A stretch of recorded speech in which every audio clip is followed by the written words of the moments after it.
Mummy जी, आप लोगों से पापा की बात हुई थी ना मेरी पढ़ाई को लेकर। मेरा काफ़ी क्लास छूट गया है शादी की वजह से। सोच रही हूँ कल से ही कॉलेज जाना शुरू कर दूँ।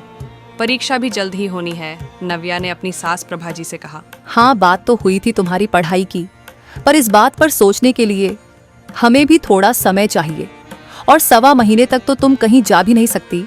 ये हमारे यहाँ की रिवाज है। ऐसे में कल से कॉलेज जाने का तो सवाल ही नहीं उठता। 1.25 महीने बीत जाए फिर सोचते हैं। नव्या अब आगे क्या ही बोलती। नई नवेली दुल्हन को तो हर रीत निभानी ही पड़ती है, तो उसने अपने सहेलियों से पढ़ाई का सारा कुछ पूछ कर घर से ही अपनी पढ़ाई को जारी रखा। इसी तरह 1.25 महीने गुजर जाते हैं। फिर नव्या बड़े आस के साथ प्रभा जी से कॉलेज जाने की बात करती है। बहू, मैं देख रही हूँ तुम्हारी घर गृहस्थी से ज्यादा कॉलेज पर ध्यान है। अरे नई नई शादी हुई है, कहाँ घर के कामकाज हमारे रीति रिवाज को सीखने में मन लगाना चाहिए, तो कहाँ तुम बस कॉलेज में फंसी पड़ी हो। अच्छा यह बताओ, शादी तो हो गई ना, अब पढ़कर कौन सा कलेक्टर ही बन जाओगी। और ऐसा भी नहीं है, हमारे यहाँ किसी चीज की कमी है जो तुम्हारे कमाने से पूरी हो जाएगी। अच्छा खासा कमाता है मेरा गौरव, तो उसे और घर को संभालो और ऐश करो। आपसे किसने कहा कि मैं इस घर की तंगी मिटाने के लिए पढ़ना चाहती हूँ। मेरा बचपन से ही सपना रहा है कि मैं पढ़ लिख कर अपने पैरों पर खड़ी हो जाऊं, और तभी इस शादी के लिए भी हाँ कहा था मैंने, क्योंकि इसी शहर में रहने से मेरी पढ़ाई भी जारी रहेगी। और मेरे पापा ने शादी से पहले ही आपको सब कुछ बताया भी था। उस वक्त तो आपने भी हाँ कहा था। फिर कहाँ के 1.25 महीने के बाद कॉलेज जाना। पर अब जब 1.25 महीने बीत गए, आप कुछ और ही कह रही हो। तुम तो ऐसे कह रही हो जैसे कि शादी करके एहसान ही कर दिया हो। अच्छा, अब तुम्हें मेरी बात बुरी लग रही है। जाकर देखो कौन सी बहू अपने घर परिवार को छोड़कर पढ़ाई में अपना समय देने की सोच रही है। और मैंने गौरव की शादी भी इसलिए कराई कि उसकी पत्नी आकर इस घर को संभाले, पर यहाँ तो सब उल्टा ही हो रहा है। यह तो आते ही बस कॉलेज की रट लगाई जा रही है। देखो, मैंने जो कहना था कह दिया, अब तुम्हें जो ठीक लगे वह करो। गौरव से भी पूछ लो जरा। नव्या इसके बाद रात को गौरव को सारी बात बताती है, जिस पर गौरव कहता है, देखो नव्या, मम्मी जरा पुराने ख्याल की है। तुम अभी अभी इस घर में आई हो, यही समय है तुम दोनों में अच्छे रिश्ते बनाने का। ऐसे में तुम अपना पूरा समय पढ़ाई कॉलेज में लगाओगी तो उनसे कभी जुड़ ही नहीं पाओगी। तो क्यों न बीच का हल निकाल लिया जाए। क्या मतलब? तुम कॉलेज जाकर बात करो कि तुम पढ़ाई घर से कर लोगी और केवल परीक्षा देने कॉलेज आ पाओगी। ऐसे में तुम्हारी पढ़ाई भी नहीं रुकेगी और मम्मी को भी कोई आपत्ति नहीं होगी। नव्या गौरव की इस बात से पूरी तरह सहमत तो नहीं थी, पर इसके अलावा और कोई रास्ता भी उसे सूझ नहीं रहा था। फिर वह गौरव से कहती है, मेरे जो कोई सवाल होंगे उसका हल फिर कैसे मिलेगा। मुझे तो यह समझ नहीं आ रहा है कि घर का सारा काम निपटा कर जाऊंगी और आकर बाकी का निपटा लूंगी, फिर तो सारा समय घर पर ही रहूंगी मम्मी जी के साथ। फिर ना जाने मम्मी जी क्यों मना कर रही हैं। नव्या यह सब गौरव से कह ही रही थी कि तभी प्रभा जी उनके कमरे में बाहर से गुजर रही थी। वह अंदर जाकर कहती है, बहू मुझे गलत मत समझना, मैं तुम्हारी पढ़ाई के खिलाफ नहीं हूँ। मैं तो बस इतना चाहती हूँ कि मेरे सामने तुम सब कुछ सीख लो और एक कुशल गृहिणी बन जाओ। हर चीज की एक उम्र होती है। जितना पढ़ना था पढ़ लिया, अब समय है घर परिवार को संभालने का। अब मेरी तबीयत भी सही नहीं रहती, जाने कब बुलावा आ जाए। अगर फिर भी तुम्हें पढ़ना है तो 6 महीने इस घर को दे दो, फिर शुरू कर देना पढ़ाई। पढ़ाई के बीच में 6 महीने रुक जाऊं तो वहीं पढ़ाई का इच्छा नहीं रहती है, और एक बार यह समय निकल गया तो मुझे दोबारा से शुरू करनी पड़ेगी। मेरा सारा किया कराया बेकार हो जाएगा। खैर जाने दीजिए इन सारी बातों को, मैं आप दोनों को एक अच्छी गृहिणी बनकर दिखाऊंगी। इस बात को गुजरे अभी 1 दिन ही बीता था, तभी एक दिन नव्या रसोई में काम करते हुए बीच में ही प्रभा जी से यह पूछने जाती है कि कौन सी दाल बनाऊं। पर जैसे ही वह प्रभा जी के कमरे तक पहुंचती है, उसके पैर ठिठक जाते हैं और वह वहीं दरवाजे पर ही खड़ी होकर प्रभा जी की फोन पर चल रही बातें अपनी बेटी अंकित के साथ सुनने लगती है। उन बातों को सुनकर तो उसके अपने कानों पर यकीन ही नहीं हो रहा था। तूने क्या अपनी मम्मी को कोई कच्ची खिलाड़ी समझा है? सब समझती हूँ, ये आजकल की लड़कियों के चोंचले। पहले पढ़ाई पढ़ाई की रट्टा लगाएगी, फिर नौकरी की, और अंत में घर की सारी जिम्मेदारी सांस पर लाद कर खुद मस्ती करेगी। मैंने ऐसी साजिश की है कि उसकी कभी नौबत ही नहीं आएगी। पहले 1.25 महीने रोका, अब 6 महीने और 6 महीनों में पढ़ाई का भूत उसके सर से खुद ही उतर जाएगा।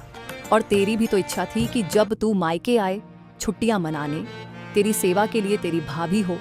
अब तू भी यहाँ आराम करने जब तब आ सकेगी। पर यह काम इतना आसान नहीं था। उसे डांट डपट कर यह सब तो नहीं करवा पाती, इसलिए घर परिवार रीति रिवाज का बहाना बनाना पड़ा। नव्या पहले तो बड़ी दुखी हुई, पर फिर उसने सोचा कि अब दुखी होने का वक्त नहीं है, इनकी साजिश को नाकाम करने का वक्त है। उसने पहले तो अपनी पढ़ाई 6 महीना के लिए स्थगित करने की सोची थी, पर अब उसने तय किया कि वह पढ़ेगी भी और अपने पैरों पर खड़ी भी होगी, और यह सब उसे चुपचाप करना होगा। उसने ऑनलाइन क्लासेस में एडमिशन कराया और अपने खाली समय में पढ़ाई करती रही। उसने अपना पीजी खत्म किया और साथ साथ तरह तरह की नौकरियों की परीक्षाएं भी देने लगी। इसी बीच प्रभा जी ने उसे पोते का मुंह दिखाने को भी कहने लगी। नव्या जान चुकी थी यह भी उसकी सास की गई एक साजिश का ही हिस्सा है, क्योंकि बच्चा होने के बाद नव्या और भी बंध जाती। इसलिए नव्या ने अपनी तैयारी खामोशी के साथ जारी रखी और प्रभा जी के बातों को एक कान से डालकर दूसरे से निकाल दिया। और ऐसे ही पूरे 1 साल बीत गए, और इन 1 सालों में नव्या ने एक सुशील बहू का पूरा कर्तव्य निभाया और अपने सपनों को भी चुपचाप पंख देती रही।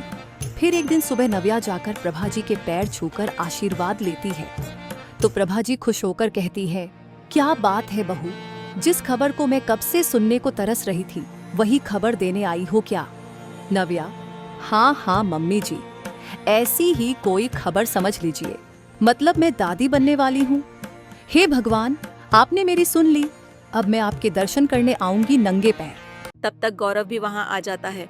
उसे देखते ही प्रभा जी उससे कहती है, गौरव, कल ही हम कुलदेवी के मंदिर चलेंगे, तू पूरे 5 किलो लड्डू ले लेना। गौरव हैरान होकर, ऐसा भी क्या हो गया मम्मी? हे मेरा पगला बेटा, बाप बनने चला है और अभी भी बच्चों वाली बातें ही करता है। क्या? ये कब हुआ नव्या? तुमने मुझे कुछ बताया क्यों नहीं? मैंने बताया तो मम्मी जी को भी यह नहीं, बस पैर छूकर आशीर्वाद लिया। मम्मी जी ने खुद ही सब कुछ सोच लिया। हाँ, तो यह बाल धूप में सफेद नहीं हुए हैं। चेहरा देखकर इंसान की तबीयत सकती हूँ। गौरव, अब से बहू का पूरा ध्यान रखना है, समझा? थोड़ा ठहर जाइए, मेरी पूरी बात तो सुन लीजिए। मैंने आपके पैर इसलिए नहीं छुए कि मैं माँ बनने वाली हूँ, बल्कि इसलिए छुए कि मेरी नौकरी लग गई है और आपकी साजिश नाकाम हो गई है।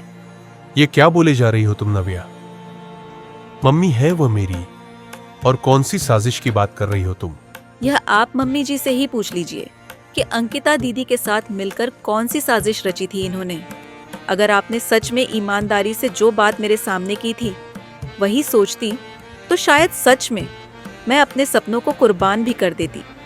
मैं ही क्यों, हम जैसी कितनी लड़कियां ऐसे ही तो अपने सपनों को अपने ही पैरों से कुचलती है। पर जब उसी कुर्बानी को साजिश के साथ करवाया जाए, फिर तो सच में बदले की भावना जाग जाती है। और मेरे साथ वही किया आपने। आप चाहती थी ना मैं पढ़ाई करके नौकरी ना करूं, ताकि आप और दीदी मजे से आराम कर सके। तो करना अब आराम, बस मैं नहीं होगी घर पर।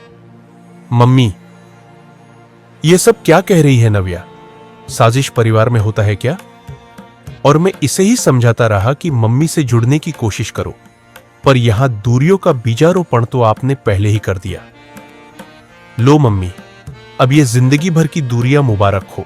प्रभा जी सर झुकाए चुपचाप खड़ी थी। वो कहती भी क्या? तभी नव्या कहती है, मम्मी जी, भले ही आपने मेरे लिए कुछ और सोचा था, पर मैंने आपके लिए भी कुछ सोचा है। एक साजिश आपने मुझे घर में बांधने की थी, और अब एक पहल मैंने आपकी सोच बदलने की है।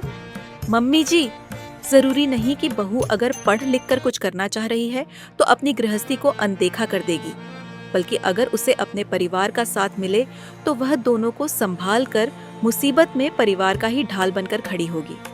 औरत अगर घर संभाले या नौकरी करते हुए घर संभाले, वह हर हाल में अपना 100% देगी, पर यह सारी साजिशें उसे बगावत करने पर मजबूर कर देती है और फिर इसी तरह वह बदनाम भी हो जाती है। पर आप निश्चिंत रहिए, मैं कभी भी आपको बदनाम नहीं करूंगी और एक सुशील बहू के पूरे कर्तव्य भी निभाऊंगी। प्रभाजी निशब्द खड़ी सोच रही थी कि उन्होंने क्या सोचा और अंत में क्या हुआ। प्रभाजी आज अगर यहाँ कुछ अलग सोचकर अपनी बहू का साथ देती तो शायद आज का मंजर कुछ और ही होता। पता नहीं, जब तक एक औरत घर संभालती है तब तक उसको कोई दिक्कत नहीं होती, पर जैसे ही उसकी बहू उस घर में आ जाती है उसे हर काम करने में तकलीफ होने लगती है। वह चाहे तो एक माँ का किरदार निभा सकती है, पर नहीं, उन्हें सास ही बनकर रहना है। दोस्तों, शादी के पहले अगर लड़कियों की अच्छी पढ़ाई ना हो तो माता पिता कहते हैं तेरी शादी करवा देंगे, पढ़ना लिखना तो तेरे बस का नहीं। जो पढ़ना चाहे तो ससुराल वाले की रजामंदी लेनी पड़ती है। क्यों हमेशा लड़कियों को अपनी इच्छाओं को शर्तों पर रखना पड़ता है? क्या जवाब है इसका किसी के पास? धन्यवाद।